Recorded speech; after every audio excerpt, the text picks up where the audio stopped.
What is good, everybody? It is Friday. Happy Friday. And I thought, what better way to think about a Friday, think about the weekend, really even think about this time of the year. It is October 2nd, so we've just got 3 months left of a wild year so far, but by no means does that mean coast. I mean, you can absolutely, at this point even, have a succession of wins if you choose it, and these could be the best months of your life if you choose it. So there are some things to do. A word that has been highlighted like crazy throughout this entire year is pivot. I hear it all the time. This is an opportunity to pivot. We should pivot. Where can you pivot? You just hear this word. Where can you make an adjustment? Where can you shift? Where can you change something slightly to get a different outcome? How can you reassess what's really going to be successful right now? What is really worth your time, your energy, your emotions, all of that, worth your investment, right? So I keep hearing this word pivot. So I thought, what better way to address that word than to talk about a pivot ministry? So your pivot ministry is really how you manage your own energy. And honestly, whether it took all of this to highlight that, this is something that we should be doing all of the time because nobody else but you can manage your energy. And that matters completely as far as how you approach anything that you do in your life and often the outcomes that you have as well. So typically, I have heard and I was raised by this all or nothing mentality, like you're all in or you're not. It's a hard yes or it's a no. And I think that there's times where that's true, but I would define these things different. So for example, I have a standard of taking care of my body and working out every day. I'm going to at least move my body for 30 minutes every day. That's to some an all or nothing, but to me, that is a standard that I'm not going to dip beneath because I know all of the benefits and all of the value and all of the life that brings to me. So that is a standard, but I don't approach the actual 30 minutes with this like all or nothing attitude. I really listen and am in tune with my body and what I need to do. So it's interesting. Another thought is a hard yes or a hard no. I do believe that applies in some decision-making scenarios. So for example, if you are dating somebody and you're newly dating them, and let's say that you're getting feedback and you're just not feeling it, right?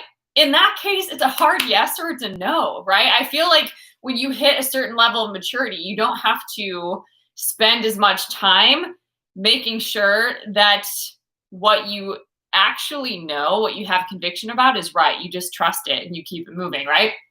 Or if you are really not feeling like doing something, if it's not a hard yes, it's a no. And that's okay. The word says let your yes be yes and your no be no. So there are times, there are situations where yes, it can seem all or nothing, but I don't believe in all or nothing as an approach because I think that completely eliminates the pivot ministry. So for the sake of this, I'm going to define the pivot ministry as being present and being able to adjust and refine and make U-turns as needed, but to really manage your energy and navigate your impact, your influence in the world. Again, this is something only you can do. And you can't do that with this all or nothing approach because the truth is, the reality is, you're not always going to feel like you got it all together. You're not always going to feel like you can go all or nothing. You're not always going to feel that way, but you can be all or nothing about bringing your best every day, right? I'm going to bring my best every day, right? So let's talk about this. Here's a couple of ways that you can consider where you can make pivots, because a lot of times when there is this all or nothing approach, we just give up. If I'm not all the way in, I'm just going to quit. If this isn't going the way I want to, I'm just going to give it up. Oh, this isn't meeting my expectations, I'm just going to drop it. And we miss so many lessons. We miss so much growth. We miss so much evolution and progress and potential transformation by giving up too soon. And it's because we've got these mindsets like it's got to be all or nothing when you could just pivot. So let's talk about it. Manage your energy, not your time. This is so huge. A lot of times we just think about managing our time and our effectiveness, but I want to just, for the sake of right now in the pivot ministry, think about your energy and how you're managing your energy. What is the quality of energy that you bring to any one thing? How do you show up at work? Are you negative Nancy? Do you always have an excuse? Are you Debbie Downer? Is your attitude really poor? Or are you high energy? Are you uplifting? Do you bring creative ideas? Are you organized? How do you show up? How does the quality of your energy actually reflect who you are and what you're about? Does it or not, right? So that's really, really important. And a lot of times when we manage time, we don't manage how we actually show up. We just keep a look at the clock, right? So a really great example of this, I know that when I was managing a large corporate team, it was really obvious the people that would clock in and clock out right on like 4:59, if they were finished at 5, they'd clock out and they're gone, right? But then there were some people that would stay and finish up the task they were doing and make sure to connect with people and say bye, and just had a very different approach that was memorable, right? And they were very aware of the quality of their interactions and the quality of their energy and doing something well, even if it took a little bit longer. They weren't managing the time.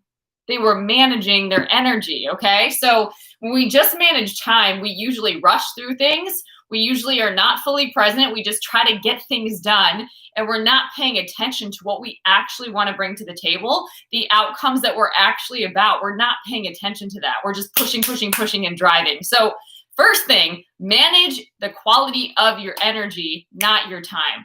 Obviously, yes, you're going to manage your time.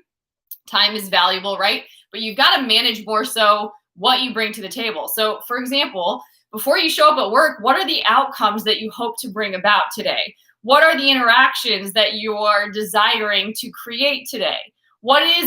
How will you know by the end of today that today was successful, right? Like, think about this before you go to an interaction, so it's not just something you get done and that you check off. Completely different experience and often completely different outcomes. So number one, when you talk about a pivot ministry and managing your energy, recognize what needs to get done. What is your race? What is yours to accomplish? What is on the table that only you can do? Recognize that and prioritize that and be busy about getting those things done right and well and effectively, right? And then if you can add on other things, do that. But keep boundaries against other things coming up to distract you, because they will. They will. Okay. And if you're not intentional about your time, it's really easy to get off on a tangent. Really easy. You can be very effective if you're just intentional, if you actually recognize what are your things to do. One of my favorite things is just taking index cards and writing down what my top 3 priorities are and knocking those suckers out. And then everything else is just bonus. So consider what needs to be done. What is your race to run on today? What is that? So that you can get busy about that and feel really good about it too. Number 2 is be fully present. Be the one that brings the energy, right? Be fully present. That's how you bring the energy. A lot of times when we're in interactions, we're multitasking, we're distracted. Even when we're present with somebody, we're scrolling social media, we're talking about something in the future. We're not even present with what is. And so it's literally sucking the energy out of that situation. So come into a situation and be fully present and bring energy to it. All right, that's number 2. Number 3 is what is this one? Dun, dun, dun. Okay, so this one is know what energizes you and know what drains you. So I like to think of energy buckets, if you will. You've got 2 of them. So you've got one bucket, and these are all the things that energize you. And just do a brain dump of what those things are. Is it working out? Is it being outside? Is it going to some sort of class? Is it listening to a podcast? Is it reading a personal development book? Is it a road trip? What are the things that energize you? And ideally, yes, you can do the things that are outside of your normal daily schedule, but it's really good too to think on the things that actually bring you energy every day so that you can integrate those into your life. So pay attention to what energizes you. And then in the other bucket, make a list of all the things that drain you. Okay, so I feel drained when I'm doing multiple things at once. I feel the most energized when I focus and I knock tasks out. I've got to go really clear in on a task and focus on it and get it done. I'm not as good when I'm doing many things. Now, I can have many things on my schedule, but I do each one well. Okay, so I do that by focusing in on each one. So I don't do well. I get drained when I've got too much going on.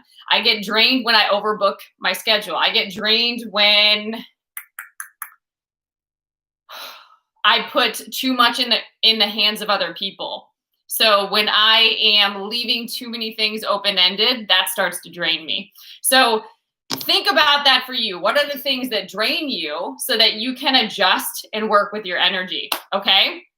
Number 4, pace yourself like an athlete. Now, I was a gymnast and a collegiate track athlete. So the most interesting thing is I was doing middle distance and sprints, but there was time too where I would be put in an 800, which to me feels like long distance. But it was interesting because I learned in the 400 that you don't really pace yourself. You just go all the way out, right? Which is a really challenging race because it's one lap around the track and you don't stop. So, a 100 to 200, you can just knock those suckers out. But if you got to carry that all the way around a track, in the beginning, I thought, oh, you just pace yourself, but you really don't pace yourself. You go hard at this thing the whole time and you really pay attention to your form. So when I was putting in 800, that was a little bit different because I can't do a full-on sprint for 2 laps, right? So I had to learn this rhythm of pacing myself and where I could really gain some traction, particularly on curves, right? So all that to say, pace yourself like an athlete. I think a lot of times we try to just rush through things and sometimes we're not effective when we go fast, right? That's when things can fall apart. So how can you pace yourself? It's way better to be intentional and consistent than just knock things out. Okay. So for example, you can bring more creativity. You can bring new solutions. You can bring innovative strategies to the table. You can really bring a lot of positive change if you're intentional and just consistent about getting things done. So how can you organize your life in such a way where you can pace yourself like an athlete versus just rushing through everything? When we rush, we're just not as effective. And that can drain us also. And then we don't even really know what we got done because if we weren't fully present in what we were doing, we miss a lot of those moments. I remember there's this really good example of when you meet people and they're like telling you their names or they're introducing themselves or whatever it happens to be. A lot of times we don't remember because we were distracted in the moment. It's not that we're bad at remembering names, it's that we weren't fully present in that moment. So a lot of times we do that with work and with things that we're involved in also. And then lastly, number 5, don't be I'll call it a professional pretzel or a chameleon. A lot of times we like to be the one that is useful, the one that makes everybody happy, the one that's got it all together, the one that's just what people need, right? However, there is no glory in that. There is no freedom in that at all. And the best thing that you can do for yourself is be your authentic self, because what you present to the world is what they're also going to come to you for. So if you present to the world that you are a people pleaser, they're going to tell you what to do and just expect it from you all the time. If you present to the world that you are somebody that fixes situations and cleans up messes, then people are just going to come to you, giving you situations and opportunities to fix and clean up things. So the best thing that you can do is present your authentic self to the world, but you can't do that if you're in habits and practices of not doing that. Because a lot of people pleasing, a lot of being high achieving, a lot of busyness is artificial significance, meaning we're doing all these things to present a certain identity, to present to the world what we want them to see us as, when we're being completely authentic. We're not even checking in with ourselves at all to know what we're thinking about, to have any sense of what we're feeling throughout the day, to know what's really going on in our hearts, and to really decide, am I happy? Am I proud of how I'm showing up? Is this how I want to show up? Is this what I'm called to do? Is this my purpose? Is this what I'm divinely inspired to do? Or am I just like running the show and going really fast in a direction that I don't even know where I'm going, and I don't even know why I'm going so fast? A lot of times we don't sit down and we don't get still enough to even recognize that we are just being a chameleon. We're just morphing into all these different situations and scenarios and bending and flexing and just straight up draining our energy to make other people happy, or to think that we're going to feel better about ourselves, but we're lying to ourselves. So the best thing that you can do is be your authentic self. And if you don't feel confident in who that is, you know where your work is. You pull back from all those things that don't allow you to express your authentic self to the degree that you can right now. And you start developing habits and practices that allow you to get in touch with who you are. A lot of times, if you are a go, go, go person, these are activities that pull you away a little bit, that allow you to go inward, allow you to journal, allow you to reflect, allow yourself to process, right? So this could be coaching, counseling, mentoring, journaling, prayer, study time, quiet time, whatever it happens to be. There's many things that you can do, and you can always say that you don't have time, but we all have the same amount of time, and even high achievers figure out how to make that happen. So, pivot ministry. Pivot ministry is debunking the lie that everything has to be all or nothing. It doesn't. You can start a book and not finish a book. The whole point of reading a book is to learn something new and integrate it into your life. Because what's the point of learning if you don't grow? So you can read some of a book, and if you don't need anything else, stop reading the book. Pivot, right? You can start a class, and it's okay if you don't finish it all the way through. Now, I am somebody that believes in finishing what you start, particularly in leadership. However, I do believe that you can pivot. And if there's things that are just not making you feel good and not helping you move forward, don't go all in on those things. Be honest with yourself, because training yourself to be inauthentic is not something that you want to do. It's not something that's going to serve you. It will only bring more inauthentic things, people, situations into your life. And I'm sure that is not what I want. All right, so pivot ministry, debunking the myth of all or nothing. And it's mostly about managing your energy, not your time. So yes, again, you're going to have organized time. You're going to have things that you show up for. You're going to value time. You're going to value other people's time, right? But what's most important is to manage your energy throughout every day of your life to make sure that you can sustain these higher levels of energy. And when you can't, make some pivots, make some adjustments. And how do you do that? I've given you 5 things. Number 1, recognize what is your race to run so that you're not giving all of your really good, strong energy, particularly energy at the top of the day. You're not pouring that into things that aren't even yours to do. Waste of your time and energy. 2, be fully present. Be the one that brings the energy. Don't expect other people to bring it to you. Be the one that brings the energy, and that doesn't have to be complicated. A lot of times it's just being present in the moment. So you can acknowledge, compliment, smile, give quality energy to the moment.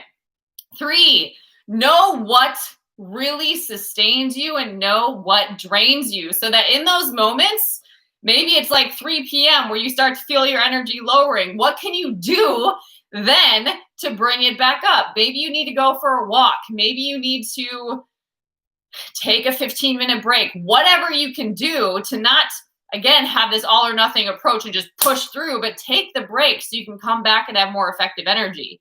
All right. And then, so know the things that drain you so that when you start to feel drained, or you can acknowledge those things, and you can use the things that energize you to prepare you, to replenish you, to refresh you, to revive you when you need it, so that you can really, again, be aware of how to manage your energy. Number 4, pace yourself like an athlete. Sometimes we just try to like speed up, right? And we try to just get things done. But we're really ineffective when we do that, and we end up having to clean up some messes that we make because we just try to rush through things. So the best thing that you can do is be intentional and consistent and pace yourself so that you can be effective in all that you're giving your time and energy to. And then lastly, number 5, don't be a professional pretzel or a chameleon. Don't be somebody that prides themselves on morphing and shape-shifting and being what everybody else wants you to be, because it's completely inauthentic. People will not honor you. They will not really trust you because you're saying in a lot of ways that you don't trust yourself. They will often use you and take advantage of you, and they will not respect you. So it's really, really important to pull back and recognize times when you feel like you're most aligned, when you feel like you're in your most authentic self, right? And if you're not charged up in who that is and feel confident in who that is, then start making time to really do the reflective work of understanding who are you? What does it mean to be authentic? How can you express more of who that is so that you can properly represent yourself in the world in a way that energizes you, in a way that you are actually proud of, and in a way that leaves the impact that you want to make. So, pivot ministry, not all or nothing, not just about time management, but this is about energy management, specifically what is going on in yourself. It's an inner game. What is going on in your mind? How is the quality of your emotional life? Are you living in mostly negative thoughts and emotions throughout the day? Where are you at? How can you bring more balance and stability to your emotional life? What's going on in your heart? What do you got rooted down there? And you're going to know, because out of the abundance of the heart, the mouth will speak. So you're going to know what's in your heart by what you talk about, by what you think about, by what you focus about every day. So paying attention to your inner life and really purifying yourself, just like you would get a facial, just like you would get a massage, just like you would do a cleanse. We need to do this to our inner life too. We need to do a good cleansing. And my encouragement is that you can do practices every day so that you don't have to hit burnout in order to wake up. You can really be high energy as often as you choose. Specifically too, because the joy of the Lord is our strength. So this is something that you can choose. You can choose to be joyful. You can't wait around to be joyful. That's reality. You can't wait around to do it. And you can choose to be joyful even in opportunities, challenges, circumstances that you wouldn't think you could be joyful in. But the joy of the Lord is your strength. So the Lord often gives us things that we can activate to be effective and to grow through what we go through. But that's a decision. So my hope is that some of these nuggets were truly valuable for you, but you won't just listen to them and be like, ooh, that was good, right? But that you'll take them and that you'll apply them. Which one of those things stuck out to you? If they all stuck out to you, re-listen to this message, write them down and integrate it into your life and start doing the work, because you won't get the results. You won't get the freedom. You won't get the high vibe energy until you actually start doing things that bring that to you. All right. So I hope this message blessed you. If this kind of work is interesting to you, I am obsessed with the inner game. I am obsessed with living from the inside out. It is something that I ran from for many years, but now I dedicate my life to. So there is a self-mastery course. There are coaching packages and services over on julianapage.com. I encourage you to go take a look at those services. You can also get more information like this every Saturday over on the Spirit-Filled Real Talk with Juliana podcast. You can find that on the Spotify app, on the Apple iTunes app, and then also on Amazon. And if you just want to follow me for daily vibes, you can follow me over on @MissJulianaPage on IG. All right, if you haven't subscribed yet, make sure you subscribe. And if this message did bless you, make sure you copy the link and share with a friend. All right, guys, until next time, stay blessed.